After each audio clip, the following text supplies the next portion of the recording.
ఇప్పుడు మట్టి పాటల మిట్టపల్లి మన ముందు తన పాటల్ని వినిపించాల్సిందిగా ఆహ్వానిస్తా ఉన్నాం. తెలంగాణ ఉద్యమంలో నెత్తురసొంటి పాటలు రాసినటువంటి కలం గలం మిట్టపల్లి ఈ మధ్యనే తన వెలిశాల ఊరిని గుర్తు చేసుకుంటూ చాలా గొప్ప పాటను రిలీజ్ చేసిండు. అది యూట్యూబ్ లో చాలా సంచలనంగా మారింది. సరే గట్టిగా చప్పట్లతోటి మిట్టపల్లిని ఆహ్వానిద్దాం. అందరికీ నమస్కారం అన్న. వేదిక మీద ఉన్న పెద్దలకి, వేదిక ముందు ఉన్న ప్రముఖులకి అందరికీ నమస్కారం. ఇక్కడ మాట్లాడడానికి సమయం లేదు కాబట్టి సూటిగా విషయం చెప్పేస్తా.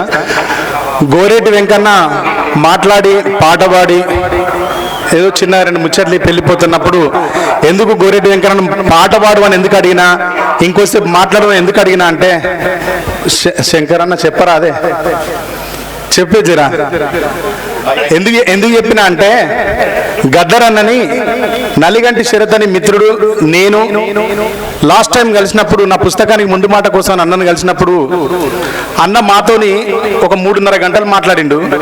ఆ 3.5 గంటలలో ఆయన ఒక 30 ఏళ్ళ జీవితాన్ని ఆయన పక్కన కూర్చోవడం వల్ల 30 ఏళ్ళ జీవితంలో ముఖ్యమైన ఘట్టాలు చెప్పిండు, ముఖ్యమైన కష్టాలు చెప్పిండు. అవి విన్నప్పుడు అనిపించింది గద్దర్ అన్నను కలవక తెలిసిన 4 ముచ్చట్లను రాసి అర్థమైన 4 బాణీలను ఎప్పటికీ రిపీట్ చేసి జనాలకు వినబెట్టి ఎంత అజ్ఞానంలో బతుకుతున్నాం, ఎంత జీవితాన్ని ఛేదించిండు ఆయన, ఎంత పెద్ద సమాజాన్ని ఎదిరించిండు ఆయన, ఎలాంటి బావుటాలు ఎత్తిండు గద్దరన్న. ఆయన అనుభవం విన్న తర్వాత అనిపించింది అవకాశం దొరికితే పెద్దోళ్ళు ఎక్కడ కలిసినా కొంచెం మాట్లాడు తగ్గించి వాళ్ళు చెప్పేది వినాలనిపించింది.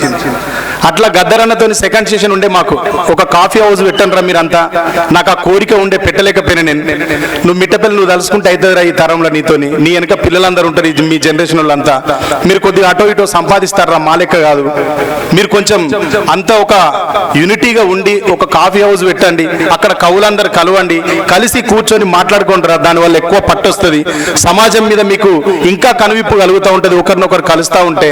మనకు కలుసుకోవడం అనేది లేదు అని చెప్పిండు.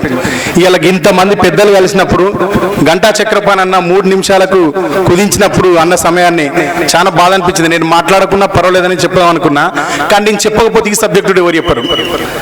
పెద్దలు ఎక్కడుంటే అక్కడ వినడం అనేది అలవాటు చేసుకోవాలనిపించింది గద్దరన్న లాస్ట్ టైం కలిసిన తర్వాత. అందుకే గోరేటి వెంకన్న వెళ్ళిపోతానంటే ఆపి ఇంకో 10 నిమిషాలు గోరేటి వెంకన్న చేత మాట్లాడినది. అందుకే ఆ అనుభవం ఉట్టిగానే రాదు. ఇక్కడ ఈ వేదిక మీద ఉన్న వాళ్ళలో పాఠకవులు ఎవరైతే ఉన్నారో వీళ్ళంతా నాకు తెలిసి ఒక తల్లి తండ్రి 2 నుంచి 10 మందికి జన్మనిచ్చిన వాళ్ళు ఉన్నారు. కానీ భూమి మీద గద్దరన్న లాగా తాను బతికుండి 1000 మందిని భూమి మీద కనిపించిన ఏకైక కవి, ఏకైక గాయకుడు ఒక గద్దరన్న ఒక్కడే. ఈ తెలుగు రాష్ట్రంలో వినబడుతున్న శబ్దాన్నంతా తన ఒంటి నిండా తన రక్తంలో నింపుకొని పీడిత పక్షాల వైపు, ప్రభుత్వాలను వ్యతిరేకించి విపరీతమైన పోరాటాలు చేసినోడు ఒక్కడే. ఆ ఒక్కడే ఆదర్శం.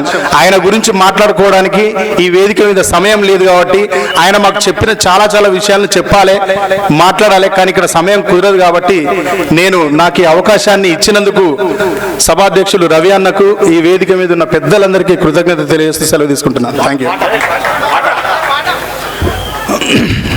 తల్లి నా వెలిశాల నీకున్నది చరిత్ర చాలా, నల్లాని రేగన్ల ఎర్రాని మల్లెలు నెత్తురోసుకున్న నేల. తల్లి నా వెలిశాల నీకున్నది చరిత్ర చాలా, తూర్పు దిక్కున మోదుగు మొక్కల్లో దిక్కుల్ని శాసించే శక్తుల్ని గన్నావు. ఉయ్యాలలు కావు, జంపాలలు కావు, ఉద్యమాల ఉగ్గు బువ్వల్ని పెట్టావు.